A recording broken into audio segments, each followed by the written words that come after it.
dust, He has ransomed me. His grace runs deep. While I was a slave to sin.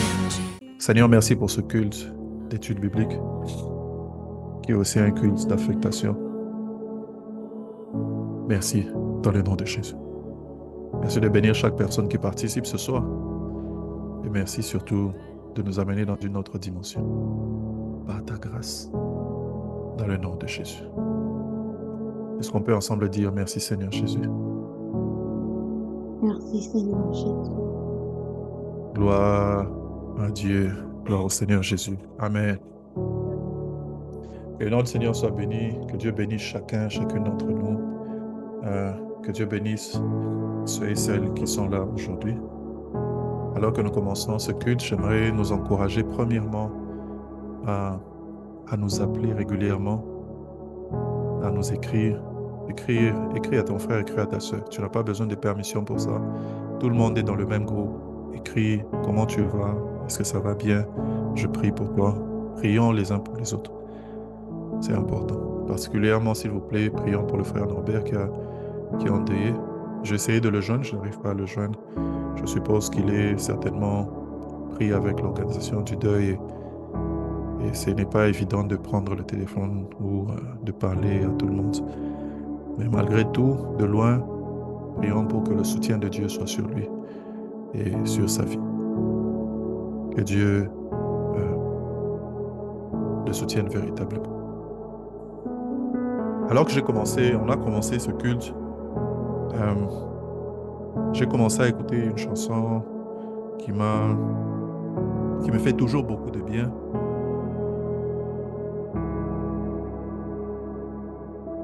C'est une chanson que j'ai découverte par un serviteur de Dieu, un chanteur nigérian qui a entonné ça dans une église quelque part. Et la gloire de Dieu était tellement descendue à cet endroit que je suis allé chercher la chanson originale. Et la chanson dit tout simplement, tous les jours, quand je me lève, et aussitôt que je respire, je prie que toute ma vie soit l'expression de ta grâce, l'expression de ta gloire. Et la chanson continue en disant, nous crions vers le Seigneur, que ton nom soit sanctifié, que ton nom soit sanctifié, que ton nom soit sanctifié. Hallowed be your name, hallowed be your name, hallowed be your name. C'est une chanson qui me fait énormément de bien. Et puis, Dieu nous a conduits à prier. Et pendant que j'étais en train de prier, il y a ces paroles qui sont venues dans mon esprit que j'ai envie de faire miennes. Ou qui sont certainement miennes. Mais que je te demande d'écouter, peut-être que ce sont des choses qui te concernent aussi. Depuis ce matin, la sœur Sylvie et moi, nous avons commencé à faire une série de dévotions matinales. Ceux qui sont intéressés peuvent aussi nous rejoindre. Je lui avais déjà demandé si elle était d'accord avec ça. Nous prions 5 heures à 6 heures. Et la requête sur laquelle nous étions en train de prier, c'était de demander à Dieu de nous enflammer. Et cette pensée est revenue dans mon esprit. Et voici ce que j'ai capté comme message. Si tu as un stylo, de quoi noter, tu peux écrire. L'explosion qui ne se passe pas en toi n'arrivera pas par toi. L'explosion qui ne se passe pas en toi n'arrivera pas par toi. La transformation que Dieu ne fait pas en toi, il ne le fera pas par toi. Le feu que Dieu ne peut pas allumer en toi, il ne l'allumera pas par toi. Toute révélation doit d'abord te révolutionner toi-même avant de révolutionner ceux qui t'écoutent. Tu dois être la première cible de toute révélation que tu as et le premier à répondre à l'appel que Dieu lance dans ce message. Et si tu n'es pas amoureux de Dieu, tu ne feras pas des amoureux de Dieu. Et ce sont des choses que j'ai captées et des choses que je me demande de noter. Pourquoi je nous dis ces choses? Parce qu'en priant ce matin, on a commencé à un moment à prier ou moi j'ai commencé à prier particulièrement sur un sujet qui est la religiosité. Vous m'aurez entendu dire cela aussi pendant les moments de prière. C'est que c'est facile quand on a rencontré le Seigneur, qu'on a commencé à marcher avec Dieu, de s'habituer, et d'une manière ou une autre, de tomber dans une forme de religion, ou que la chrétienté ou la vie chrétienne cesse d'être des activités spirituelles, mais devient juste la religion. Un ensemble des rites, des choses que l'on fait pour maintenir un certain statut ou une image extérieure. C'est ce que les pharisiens ont été. Vous savez, les pharisiens n'ont pas toujours été un mouvement religieux. Dans la Bible, dans le Nouveau Testament, on les présente comme un mouvement religieux, mais ça n'a pas toujours été un mouvement religieux. D'ailleurs, quand vous regardez l'esprit dans lequel ils opéraient, particulièrement quelqu'un comme Gamaliel qui avait formé Paul, vous comprenez que c'était des personnes qui étaient rigoureux, n'est-ce pas, en ce qui concernait la loi, n'est-ce pas? Ça n'avait pas commencé toujours nécessairement dans la religion. Leur objectif, c'était de maintenir, de préserver la loi. Ils n'étaient pas établis dans la loi, mais ils étaient un groupe qui s'est formé dans le but de préserver la loi et l'observance de la loi. Seulement, à un moment donné, ils ont commencé à s'adonner beaucoup plus à leur tradition qu'à la loi de Dieu. C'est comme ça que Jésus est en train de leur dire que vous privilégiez vos traditions à la loi de Dieu. Vous voyez, c'est facile de tomber dans la religion quand on a passé beaucoup de temps dans l'Église, dans la vie chrétienne. Et cet esprit religieux doit mourir. Cet esprit religieux doit mourir. Cet esprit religieux doit mourir. Lorsque la flamme de Dieu s'allume dans la vie d'une personne, c'est exactement ce qui se passe. C'est que tu sors de ce froid et tu entres dans une vie de chaleur. Tu commences à dire ce que tu ne voulais pas dire. Tu commences à faire ce que tu ne voulais pas faire. Dieu a des traces indélébiles dans ta vie. Des choses qu'on ne peut pas nier, ça c'est Dieu qui l'a fait. Ça c'est la preuve de la présence de Dieu dans ta vie. Quand on sort de la religion, on commence à voir de plus en plus Dieu. Parce que la flamme s'allume et tu commences à affecter d'autres personnes. Et c'est ça la vie chrétienne. La vie chrétienne, c'est une vie d'intimité dans la présence de Dieu où Dieu commence à t'affecter toi avant d'affecter d'autres personnes partout. Où Dieu commence à t'affecter toi avant d'affecter l'Allemagne, avant d'affecter ta famille, avant d'affecter qui que ce soit. Et notre focus doit shifter. Notre focus doit shifter de regarder d'autres personnes qui doivent rejoindre l'Église à regarder nous qui devons devenir de plus en plus profonds et affectés par Dieu. Et c'est ça qui doit être notre première intention. Lorsqu'on s'approche de Dieu, lorsqu'on ouvre la Bible, lorsqu'on va à l'Église, lorsqu'on vient dans une réunion comme celle-ci, c'est « Je veux que Dieu m'affecte à moi. Je veux qu'il m'enflamme. Je veux qu'il fasse quelque chose dans ma vie. » Ne pas venir pour signer présent. J'étais à la réunion. Non, ne pas venir pour signer présent. Au moins cette semaine, j'ai été à l'église. Mais tu viens parce que tu veux un changement, une transformation. Tu veux un changement, une transformation. Lorsque Paul a été affecté par le Saint-Esprit sur la route de Damas, les gens ne regardaient pas Paul comme quelqu'un qui pouvait véritablement être sauvé. Les gens considéraient Paul comme quelqu'un, c'est les gens des personnes, non, Dieu peut sauver tout le monde, mais pas lui. Il est allé trop loin. Il y a un comédien qui a dit « He's in too deep ». Il est allé trop loin. Il est allé trop loin dans ses histoires. Ce n'est pas possible qu'il fasse marche arrière. Donc, c'est le genre de personnes, quand les hommes regardaient Paul, ils se disaient « Cet homme ne peut plus être sauvé. Il a déjà dépassé les limites. » Mais quand la puissance de Dieu nous touche, quand la gloire de Dieu vient sur nous, le type de transformation que Dieu opère, même d'autres personnes ne s'en rendent pas compte. Mais des fois, il faut juste que l'on s'ouvre, n'est-ce pas, à cette action de Dieu et que l'on accepte, n'est-ce pas, la transformation que Dieu a déjà commencé à opérer. Je parle ici comme un prophète parce qu'il y a quelqu'un qui a besoin d'entendre cela. Il y a des fois qu'il faut juste qu'on s'ouvre, qu'on accepte, n'est-ce pas, les principes que Dieu a établis dans notre esprit, qu'on accepte, n'est-ce pas, la transformation. Je suis une nouvelle création. Qu'on sorte de la religion. On sorte de la religion. Et des fois, il faut une cassure. Des fois, ça se passe de façon soudaine. même soudaine pour nous-mêmes. C'est même soudain pour nous. On ne s'y attendait pas. Mais c'est ce jour-là où il y a eu une cassure, un changement. Plaise à Dieu que la racine de la religiosité soit brisée au milieu de nous. Plaise à Dieu que tout esprit de pharisianisme soit brisé au milieu de nous. Plaise à Dieu que lorsque tu iras à l'église ou que tu pratiqueras ta vie chrétienne, ça ne sera pas comme quelque chose que tu fais d'habitude. Plaise à Dieu que ce soit quelque chose que tu fais avec tout ton cœur. La Bible dit, ce peuple m'honore de ses lèvres, n'est-ce pas? Mais son cœur n'y est pas. Son cœur n'y est pas. Ce peuple m'honore des lèvres, son cœur n'y est pas. Vous savez, Dieu peut voir quand tes lèvres remuent et que ta bouche, ton cœur n'est remué. Tes lèvres remuent, bougent, et lui disent les plus belles paroles, mais ton cœur ne lui dit pas ces choses. Il peut voir cela. Il peut voir cela. Voilà pourquoi le premier changement que nous devons désirer, c'est le changement qui se passe en nous. C'est le changement qui se passe en nous. Quand vous m'entendez parler ainsi, ne pensez pas que je parle pour vous.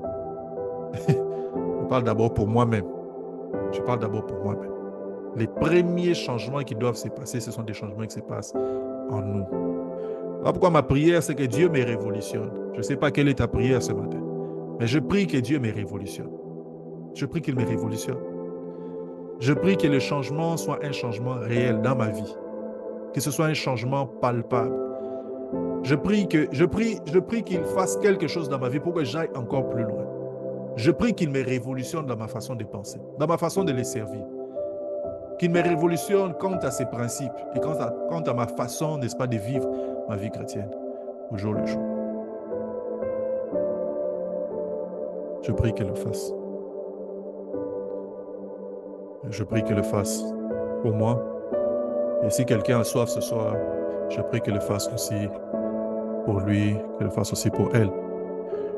Le sujet sur lequel nous sommes en train de nous entretenir depuis la semaine passée, c'est « Seigneur, ouvre mes yeux, que je vois ». J'avais dit qu'il y aura 4 chapitres. Il y aura un chapitre introductif, c'est celui que nous avons commencé. Ensuite, nous parlerons de l'importance d'avoir des yeux ouverts. Le 3e chapitre, ça sera 16 choses qui se passent quand les yeux sont ouverts ou les yeux s'ouvrent. Et puis, 10 voies que Dieu utilise pour ouvrir nos yeux. Les textes que nous avons utilisés, que nous avons exploités pour introduire, ce sont 4 textes que je vous invite à lire ce soir. Et je veux inviter quelques personnes à lire avec moi. Tania, s'il te plaît, tu vas nous aider à lire Psaume, le chapitre 73. Et j'aimerais que tu lises pour nous à partir du verset... Normalement, ceux qui notent pouvaient noter 73, à partir du verset 1er jusqu'au verset 22. Mais j'aimerais que tu lises, Tania, pour nous, à partir du verset 12 jusqu'au verset 22. Ensuite, j'aimerais que Sylvie, si tu veux bien nous aider à lire Marc chapitre 8. Marc chapitre 8, le verset 22 au verset 26. Je demandais à Espérance de lire pour nous Psaume 119, le verset 18. Psaume 119, verset 18. Et je demanderai à Jétro de lire pour nous Éphésiens chapitre 1er, du verset 15 jusqu'au verset 20. Éphésiens 1, 15 à 20.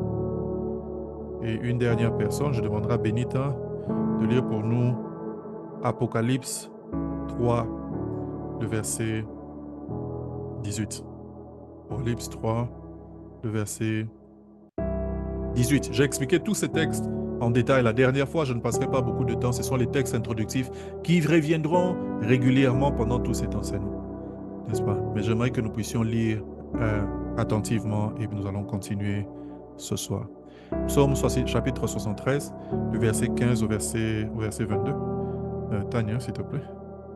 Ah, c'est à partir de 15. Ok. Oui, qu'est-ce que j'avais dit avant? Moi, j'avais noté 13. Ok, c'est pas grave. Okay. Vas-y 13. De toute façon, c'est bien. Ok.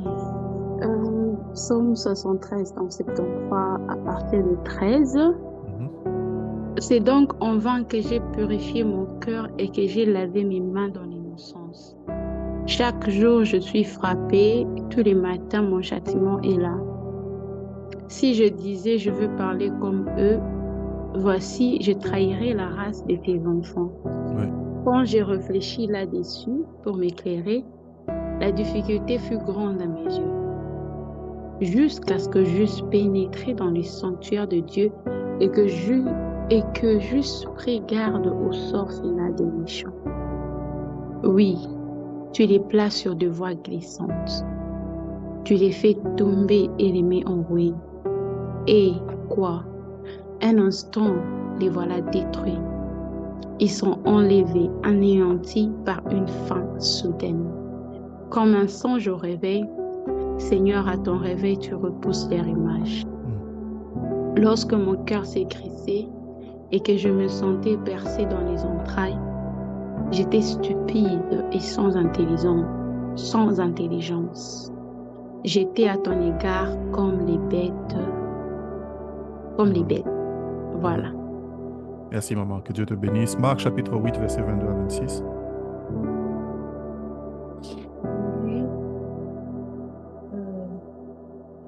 Ils se rendirent à Bethsaïda et on emmena vers Jésus un aveugle qu'on le pria de coucher. Il prit l'aveugle par la main et le conduisit hors du village, puis il lui mit de la salive sur les yeux, lui imposa les mains et lui demanda s'il voyait quelque chose. Il regarda et dit, « J'aperçois les hommes, mais j'en vois comme des arbres et qui marchent. » Jésus lui mit de nouveau les mains sur les yeux, et quand l'aveugle regarda fixement, il fut guéri et vit tout distinctement. Alors Jésus le renvoya dans sa maison en disant, « N'entre pas au village. » Gloire à Jésus. Psaume 119, verset 18.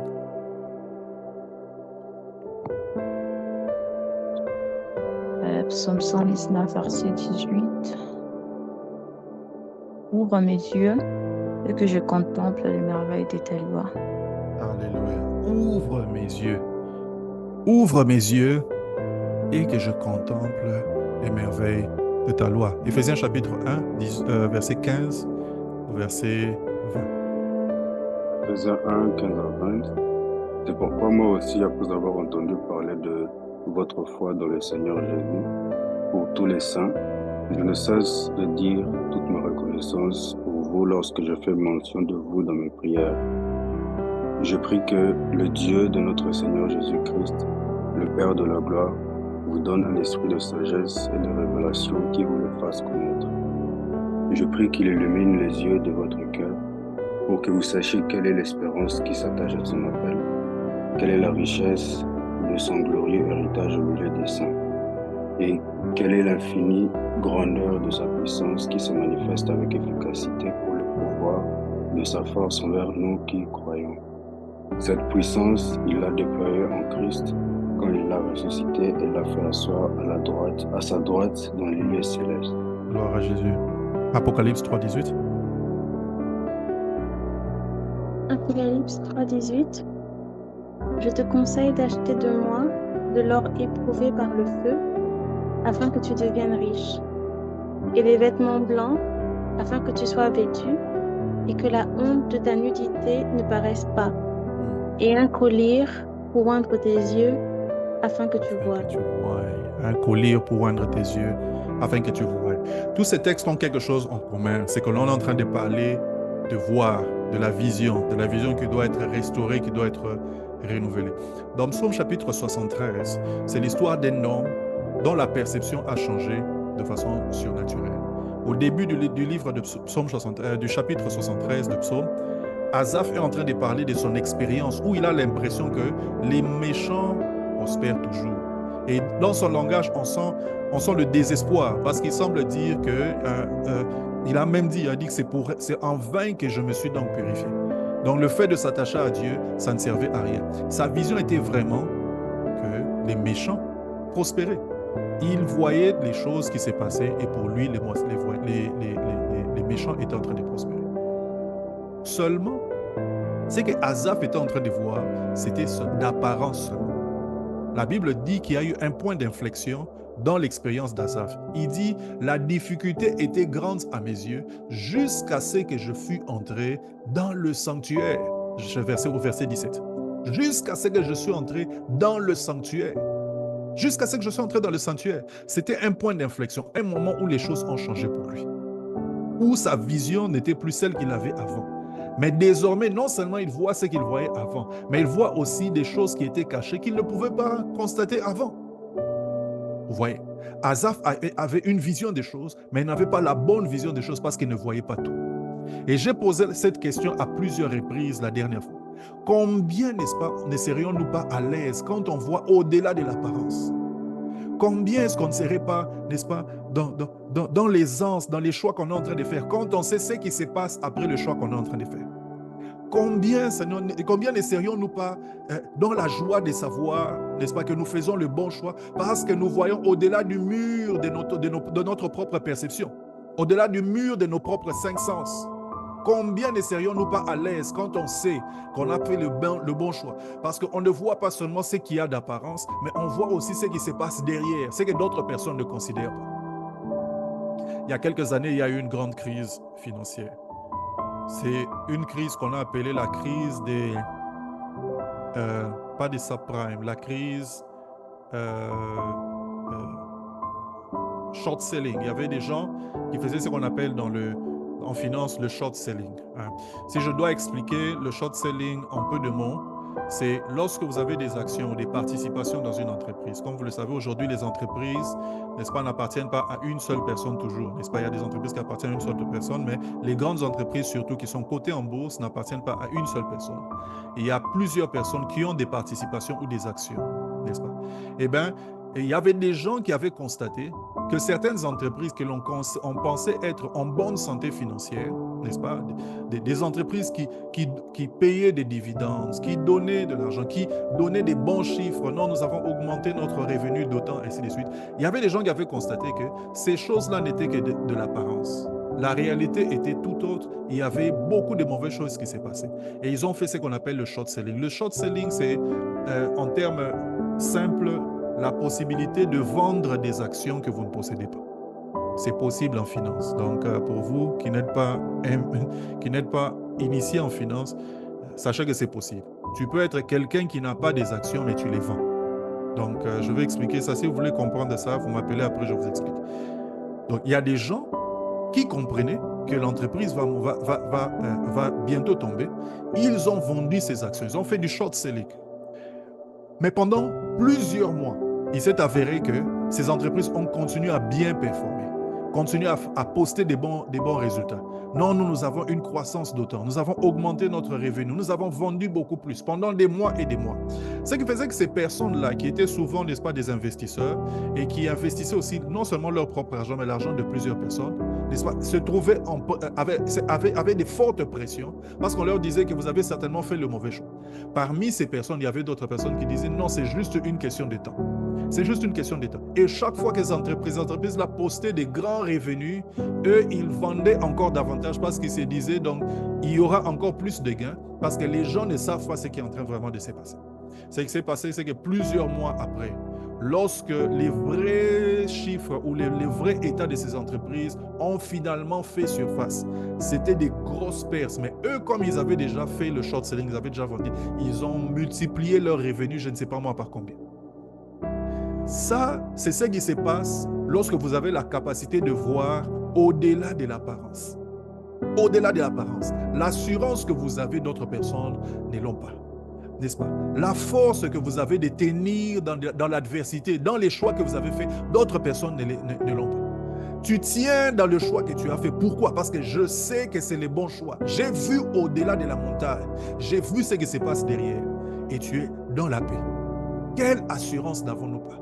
Eh bien, dans le cas d'Asaph, il a failli fléchir. Il a dit la difficulté était grande à mes yeux. Jusqu'à ce qu'il est entré dans le sanctuaire de Dieu. C'est-à-dire jusqu'à ce qu'il est entré dans la présence de Dieu. Alors, il a vu le sort final des méchants. Alors il a vu le sort final des méchants. Et c'est alors qu'il est en train de dire, leur pas mène vers la destruction. Dieu fait telle chose à leur vie. Et j'étais comme une bête moi-même, parce que je n'étais pas en train de voir. Vous voyez, Asaph parle ici, n'est-ce pas, des deux perceptions qu'il avait. Et le changement, c'est parce qu'il était dans la présence de Dieu. On voit dans Marc chapitre 8 une histoire intéressante. C'est un homme aveugle qui se présente devant Jésus. Et Jésus le touche. Mais lorsque Jésus le touche pour la première fois, il lui demande, est-ce que tu vois? Il dit, je vois, mais je vois des hommes comme des arbres. Et j'ai dit la dernière fois, quel danger si nous sommes des hommes qui voyons des hommes comme des arbres. Imaginez une personne qui voit un homme comme des arbres. Si cet arbre-là, entre guillemets, ne bouge pas, alors tu penseras que c'est vraiment un arbre. Tu risques d'aller couper. Nous sommes un danger pour nous-mêmes ou pour d'autres personnes si notre vision n'est pas bonne. Et cet homme voyait des hommes comme des arbres. Sa situation méritait un second toucher. Et ma prière, c'est que Dieu pose la main sur quelqu'un ce soir et que tu voies clairement les choses que tu dois faire, les choix que tu dois faire. Où est-ce que tu dois aller? Il dit, je vois des hommes, mais je les vois comme des arbres. Je vois des hommes, mais comme des arbres. Tout porte à croire que cet homme avait une expérience, avait les yeux ouverts avant. Parce qu'il pouvait identifier que c'était certainement des hommes. Et il pouvait décrire ces hommes-là. Il dit, mais je sais que je vois, c'est comme des arbres. Il était certainement quelqu'un qui voyait avant. Et il décrit son expérience, qui est une expérience meilleure que ce qu'il avait avant. Mais il dit, ce sont des hommes comme des arbres. Ce sont des hommes comme des arbres. N'est-ce pas? Et ça, c'est un danger. Quand nous sommes des personnes qui ne voyons pas bien les choses. Et Jésus, qui a compris ces choses, décide de lui imposer les mains de nouveau. De prier de nouveau pour lui, pour qu'il voie clairement. Et ma prière, c'est que pendant tous ces temps d'enseignement, Dieu pose la main sur nous pour que nous voyions clairement. Que ce ne soit plus jamais des visions comme des arbres. Je prie de tout mon cœur, n'est-ce pas, quand il s'agit de ta destinée, des choix que tu dois faire pour ta destinée, quand il s'agit des questions qui concernent tes enfants, quand il s'agit de où tu dois aller, où tu dois te retrouver, que jamais tu ne voies des hommes comme des arbres. Que jamais tu ne voies une décision à peu près. Non. Que Dieu nous fasse la grâce de savoir où est-ce que nous devons poser les pieds. C'est une aberration d'avoir la parole de Dieu et de se retrouver dans la confusion. La Bible dit, ta parole est une lampe à mes pieds, une lumière éclairant mon sentier. Comment tu peux te retrouver dans la lumière de la parole de Dieu et être dans la confusion quand il s'agit de où poser tes pieds? Ma prière, c'est que tu ouvres nos yeux. Amen. Et le psaume 119 l'exprime très bien. C'est ouvre mes yeux afin que je contemple les merveilles de ta loi. On parle ici des merveilles de la loi, mais la réalité reste réelle. C'est qu'il y a possibilité que l'on fasse une telle prière et que nous disions à Dieu, Seigneur, ouvre mes yeux pour que je voie ce que je ne voyais pas. Je vois ta loi, mais cette fois je veux voir les merveilles qu'il y a dans ta loi. Ouvre mes yeux pour que je voie les merveilles de ta loi. Je vois la Bible, mais cette fois donne-moi de voir les merveilles qu'il y a dans la Bible. Ouvre mes yeux. Je vois ma destinée, mais cette fois donne-moi de voir les merveilles qui sont cachées derrière ces choses. Ouvre mes yeux. Ouvre mes yeux. Parce qu'il y a des choses qui peuvent ne pas être apparentes. Alors regardez ce que Paul est en train de dire dans les livres d'Éphésiens. Quand il apprend que les Éphésiens se sont convertis, il est en train de dire, j'ai prié pour vous afin que 3 choses se passent. Il parle de 3 choses qui devaient se passer. Il dit, je prie que Dieu illumine les yeux de votre cœur pour que vous sachiez quoi? Que vous sachiez quelle est l'espérance qui s'attache à son appel.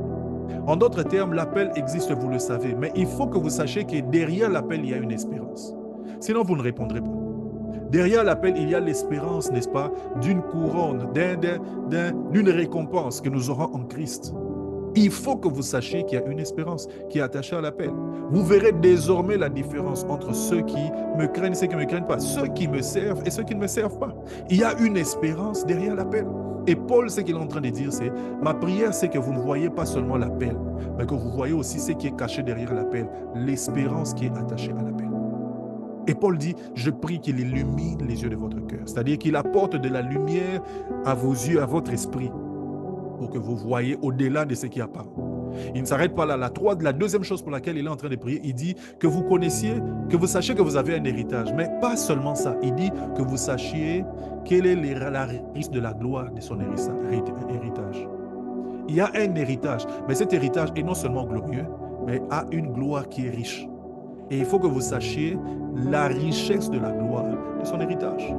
Et il dit la troisième chose, afin que vous compreniez, n'est-ce pas, quelle est envers nous qui croyons, pas seulement la puissance, mais que vous sachiez quelle est l'infinie grandeur de la puissance, n'est-ce pas, c'est manifestant avec efficacité par la vertu de sa force.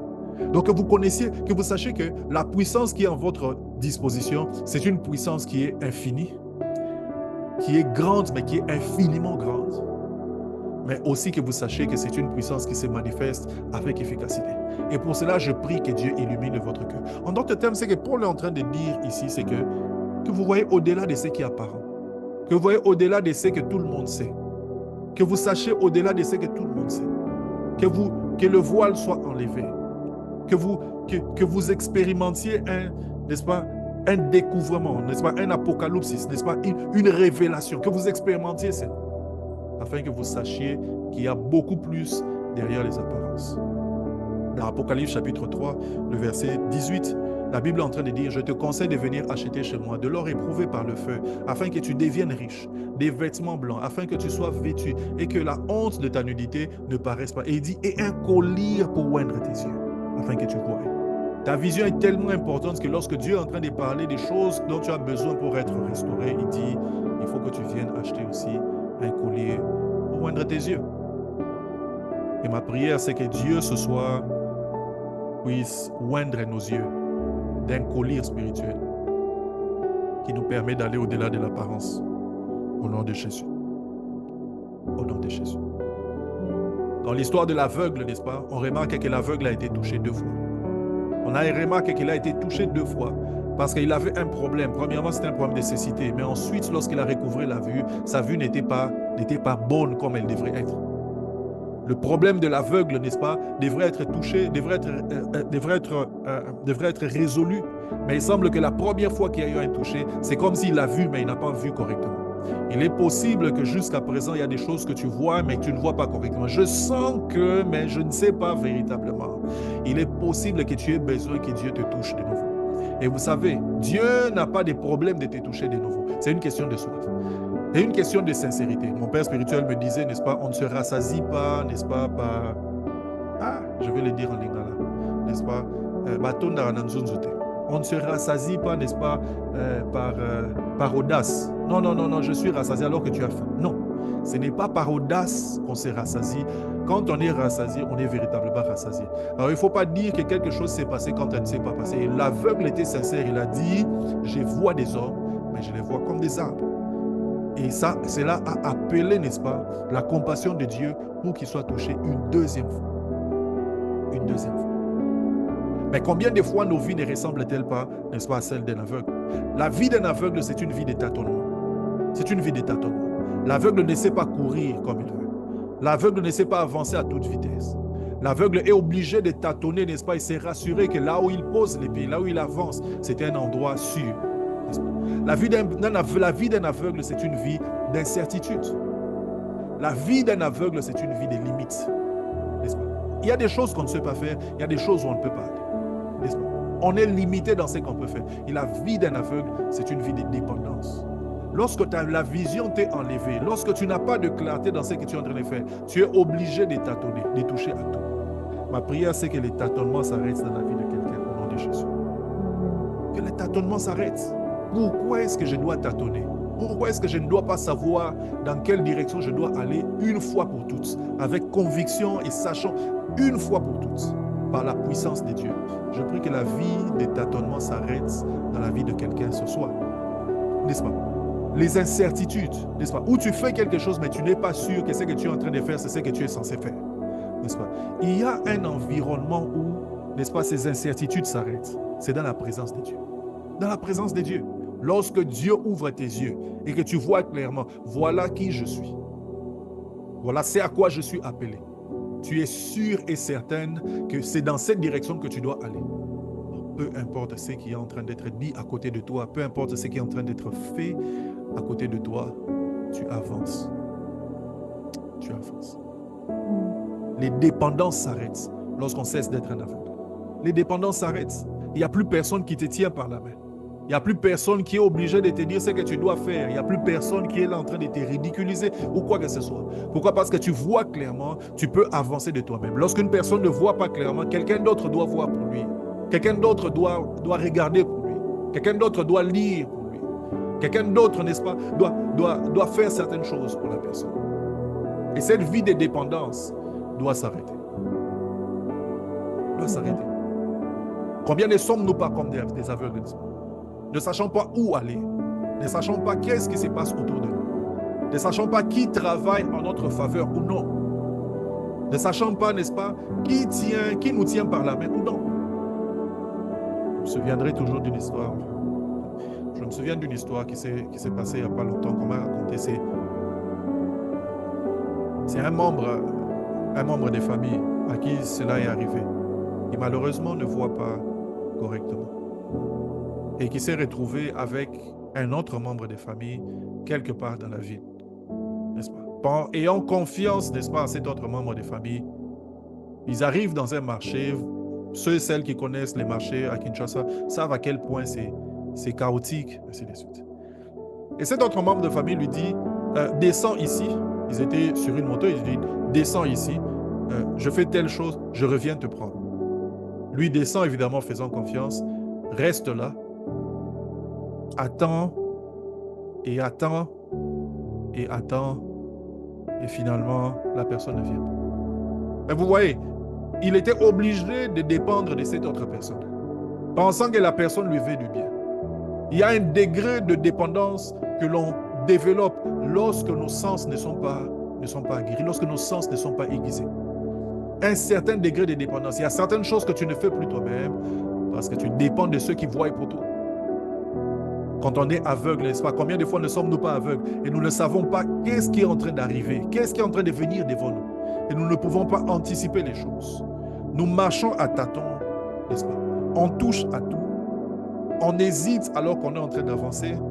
On évite d'investir parce qu'on ne sait pas.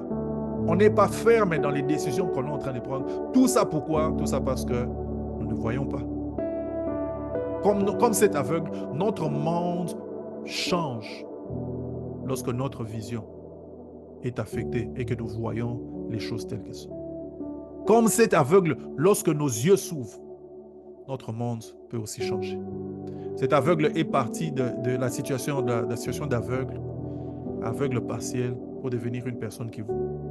Et chacune de ces étapes a amélioré sa vie d'un certain niveau. Et bien spirituellement aussi, notre vie s'améliore, notre vie spirituelle ou toute notre vie même va de l'avant lorsque notre vision devient de plus en plus claire. Combien notre vie aurait été différente si on voyait les choses telles qu'elles sont véritablement. Imaginez un peu. Si on voyait les cœurs des hommes tels qu'ils sont véritablement. Si on voyait qu'est-ce qui est en train de se passer, qu'est-ce qui est en train d'arriver dans telle entreprise. Si on savait qu'est-ce qui est en train d'arriver, n'est-ce pas, dans tel ou tel autre milieu. Si on savait, n'est-ce pas, quelles sont les vraies intentions des personnes qui nous entourent. Si on savait, n'est-ce pas, quelles sont les vraies intentions des personnes qui nous louent. Que disent des personnes qui nous louent dans le secret. Combien notre vie serait-elle différente si on savait, n'est-ce pas, ce qui est caché, n'est-ce pas, derrière une voie que l'on décide d'emprunter. Combien notre vie ne serait-elle pas différente quand on voit notre perspective change. Notre perspective change. Il y a des problèmes qu'on a appelés problèmes qu'on n'appellerait plus jamais problèmes. On les appellerait opportunités. On les appellerait opportunités. J'ai vu une vidéo, je crois que c'est sur YouTube ou je crois que c'est sur YouTube, parce que je n'ai pas un autre réseau social, où il y avait une dame qui était assise quelque part. Je crois que c'était un sketch, mais ça enseigne beaucoup de choses. Elle était assise quelque part. Elle est une vieille dame et elle a fait tomber quelque chose. Il y avait un jeune homme à côté de lui. Il s'attendait évidemment que ce jeune homme puisse l'aider à prendre cette histoire parce qu'elle est vieille. Regarde le jeune homme et le jeune homme la regarde et s'en fiche pratiquement. Alors elle est exaspérée, elle fait tous ses efforts, n'est-ce pas, pour se lever, avancer, pour prendre ce qui est son bien qui est tombé. Je ne sais plus qu'est-ce que c'était. Alors qu'elle ramasse son bien, il y a quelque chose qui tombe du haut d'un immeuble et qui écrase la chaise sur laquelle elle se trouvait. En ce moment, n'est-ce pas, ce qu'elle estimait être un malheur parce que quelqu'un a refusé de lui prendre quelque chose.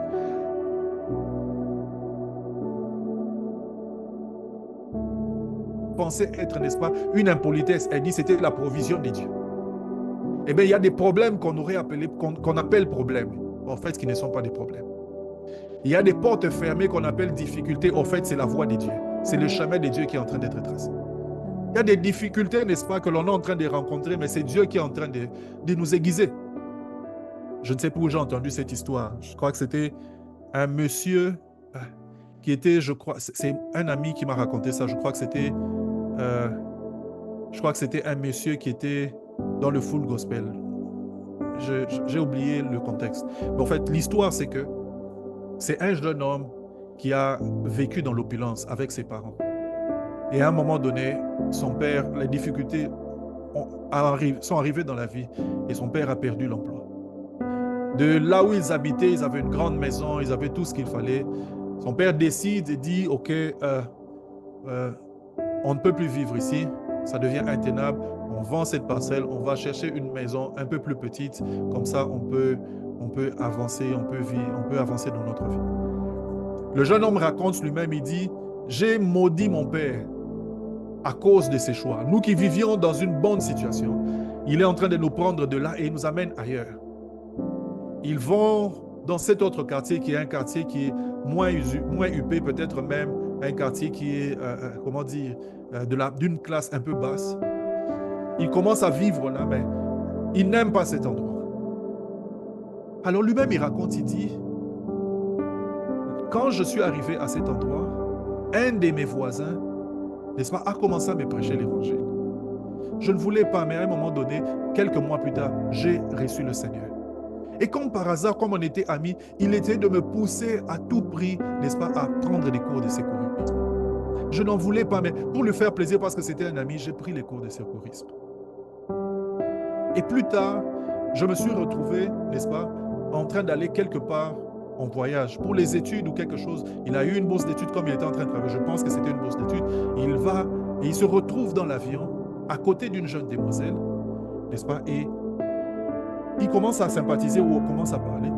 Dans l'avion même, cette jeune demoiselle tombe et pique une grosse crise. Et il n'y a aucun médecin dans l'avion qui pouvait prendre soin d'elle. Aucun, pas un seul.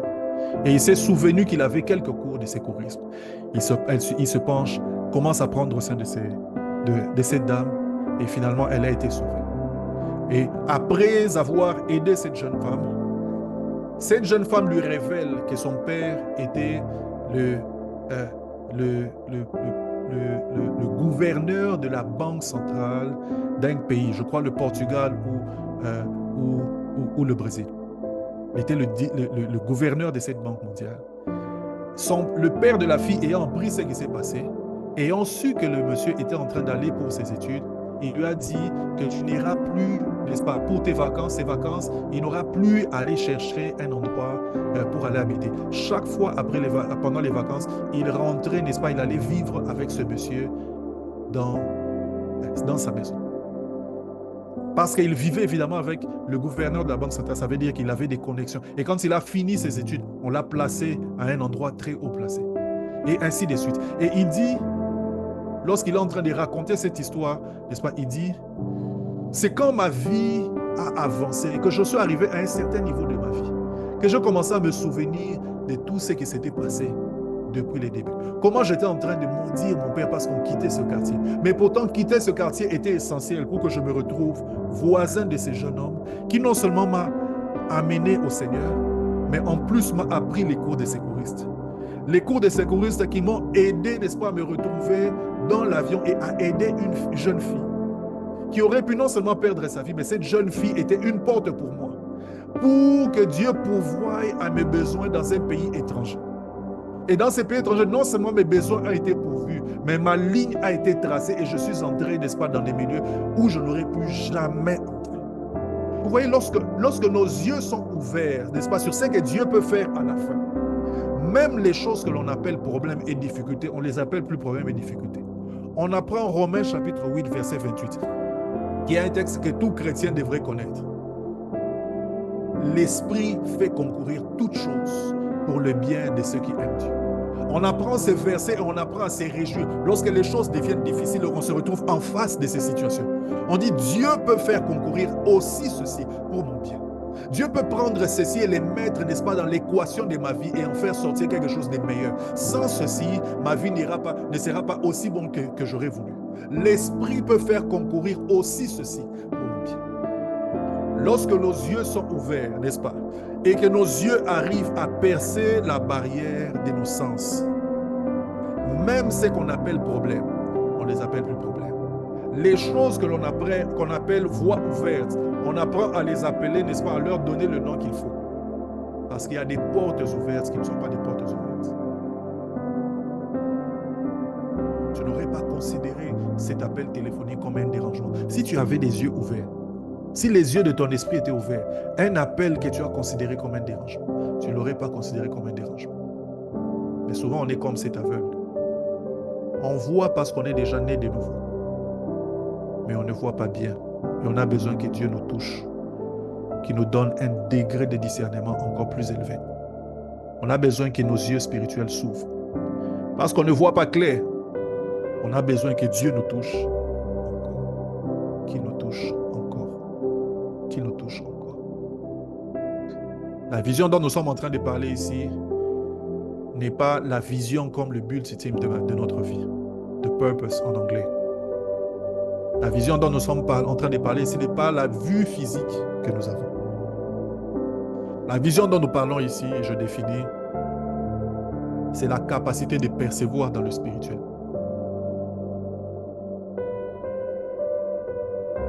Pardon. C'est non seulement la capacité de percevoir dans le spirituel, mais c'est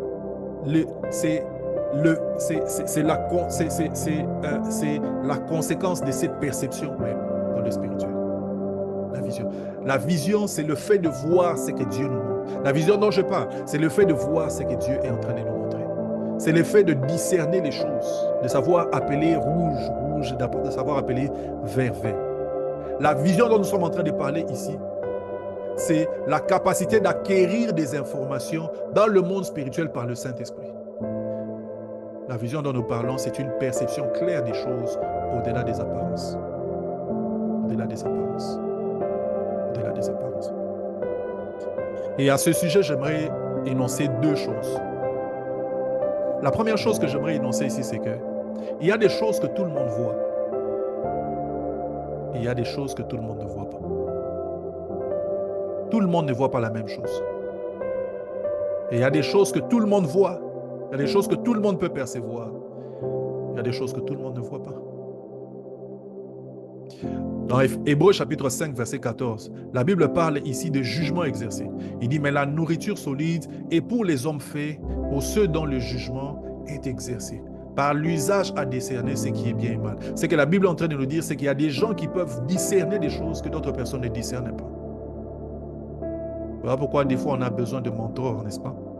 Les mentors sont des gens qui ont une expérience ou une perception, n'est-ce pas? Une expérience plus avancée ou une perception beaucoup plus aiguisée dans la vie ou dans un domaine précis. Ce qui nous aide à faire, n'est-ce pas, c'est d'éviter les difficultés que nous ne percevons pas. Quand tu vois un mentor et qu'il est en train de te parler, il te parle, n'est-ce pas, avec une longueur d'avance. Il te dit des choses que toi, tu ne peux même pas comprendre. Si tu as la folie de le prendre, n'est-ce pas, pour n'importe qui, tu vas rencontrer des difficultés. C'est seulement avec les échecs que tu sauras qu'il avait raison.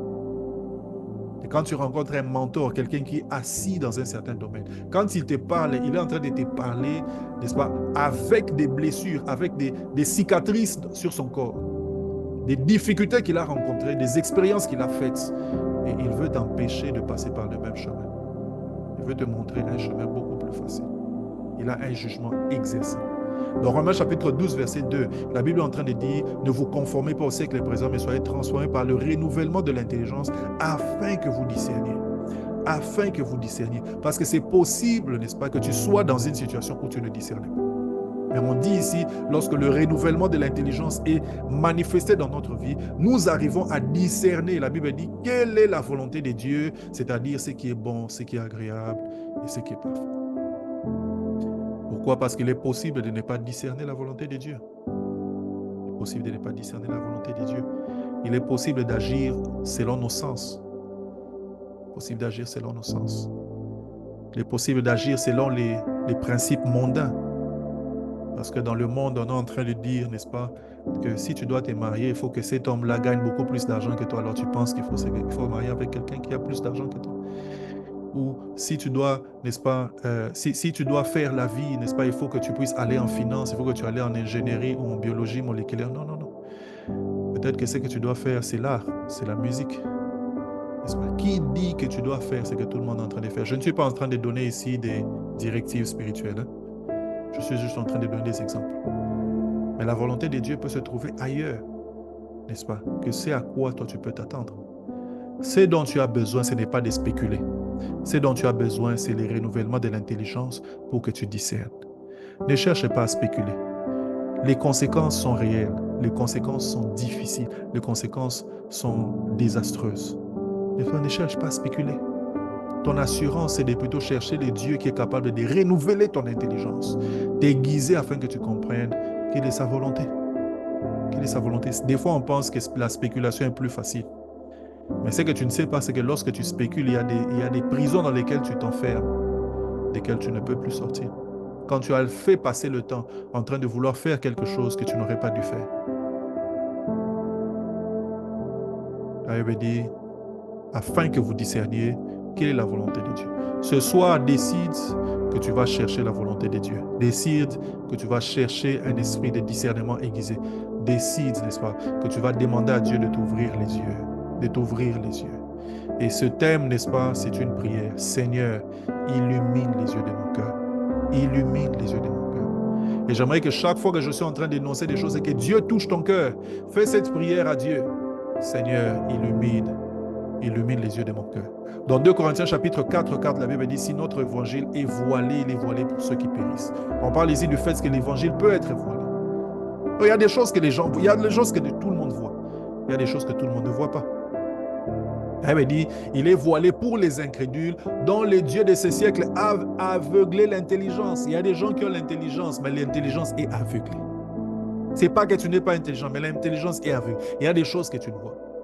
Elle dit, afin qu'ils ne vissent pas briller la splendeur de l'évangile, de la gloire de Christ, qui est l'image de Dieu. Il y a des gens qui voient des choses, il y a des gens qui ne voient pas. Il y a des choses qui sont visibles à tout le monde, il y a des choses qui ne le sont pas. Éphésiens chapitre 4, 17 à 18. La Bible dit, Éphésiens 4, 17 à 18, la Bible dit, voici donc ce que je dis et ce que je déclare dans le Seigneur. C'est que vous ne devez plus marcher comme les païens qui marchent dans la vanité de leurs pensées. Vous ne devez plus marcher comme les païens qui marchent dans la vanité de leurs pensées. Ils ont l'intelligence obscurcie. En d'autres termes, les yeux de leur esprit ne voient pas. Ils marchent selon les sentiments, selon les plaisirs, selon les lois de ce monde, selon ce que l'on voit sur TikTok, sur YouTube, sur Instagram, n'est-ce pas? Et j'en passe. Et toutes ces choses que l'on dit là-bas, ils les ramènent comme principe de décision dans leur vie. Ils ramènent comme principe de décision dans leur vie. J'étais choqué de voir une fois une vidéo où il y a une dame qui s'est convertie. Elle était actrice dans le domaine de la pornographie. Elle s'est convertie à aller dans l'église. Il y a un monsieur qui était pasteur qui l'a épousée. L'histoire est belle jusqu'à présent parce que Dieu peut purifier une personne qui était dans toutes sortes de situations. La tristesse, c'est que quelques années plus tard, les deux sortent de l'église dans laquelle ils s'est trouvés pour créer une église et la dame qui se dit chrétienne dit que Dieu lui a dit, n'est-ce pas, de rentrer dans la pornographie et il va l'utiliser là-bas. Cette femme n'a pas entendu Dieu. Cette femme a certainement entendu le diable, n'est-ce pas? ou a entendu juste ses propres désirs pour l'argent ou pour ses penchants, n'est-ce pas, charnels. La Bible dit, ils ont l'intelligence obscurcie. Ils sont étrangers à la vie de Dieu et à cause de l'ignorance qui est en eux et à cause de l'endurcissement de leur cœur. Ils ont l'intelligence obscurcie.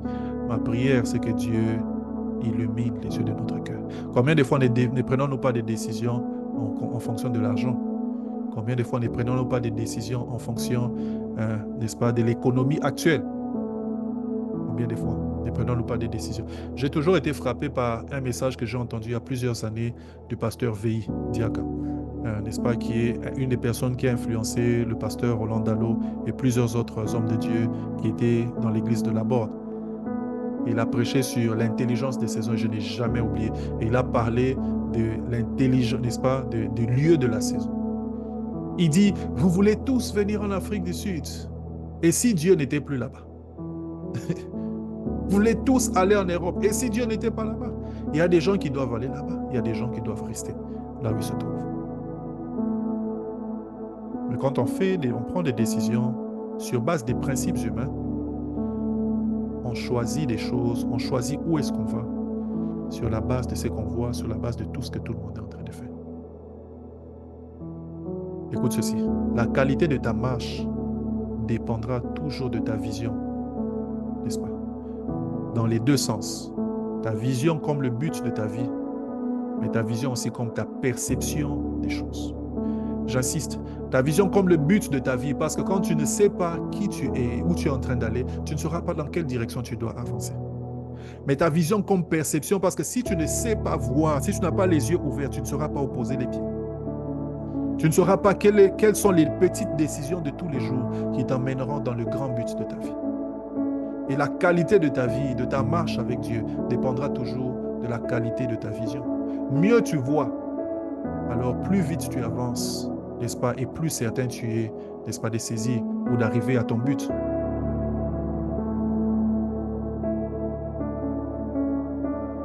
C'est lui qui marche, doit savoir deux choses. Où est-ce qu'il est en train d'aller, c'est-à-dire le but de ta vie, mais aussi quel est le chemin qu'il doit emprunter pour arriver là-bas. C'est-à-dire avoir la bonne perception, n'est-ce pas, la bonne capacité de prendre les décisions de tous les jours. 1 Corinthiens chapitre 2, verset 14, la Bible dit « Mais l'homme animal ne reçoit pas les choses de l'Esprit de Dieu, car elles sont une folie pour lui.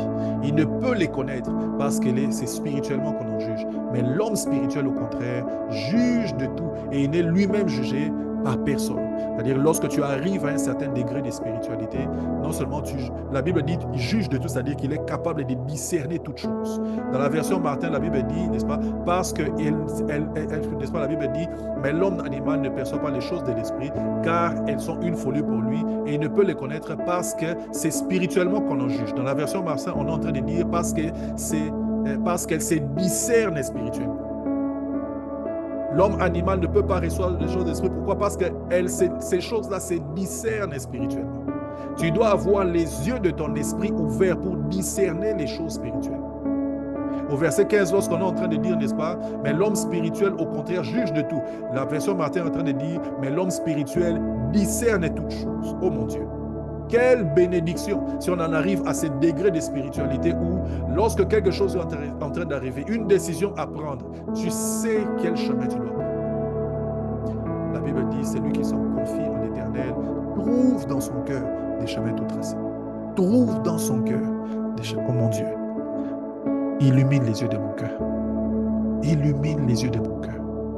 Je veux voir les chemins qui se tracent pour ma vie. Je veux voir les chemins par lesquels je dois passer. Je ne veux pas seulement comprendre ma destinée. Cédric est pasteur, Cédric est ceci. Non, je veux comprendre les chemins. Je veux savoir quelle décision je dois prendre. Illumine les yeux de mon cœur. Illumine les yeux de mon cœur. Que Dieu élève notre esprit, qu'il élève notre spiritualité afin qu'on en arrive à un tel degré de discernement.